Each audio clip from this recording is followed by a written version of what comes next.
কয়েকদিন পর রোজার মাস আসছে, সব ইবাদত আল্লাহ বলেছেন আমার, কিন্তু রোজার মাস এলে আল্লাহ কি বলে?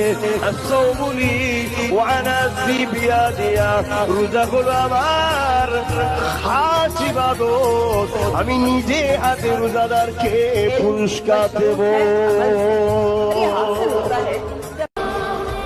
যদিও রোজায় একটু গন্ডগোল হয়ে যায়, ঠিকভাবে রাখার মতো রাখতে যদি নাই পারি, কেউ তো বলতে পারবে না আমি 100% রেখেছি, চেষ্টা।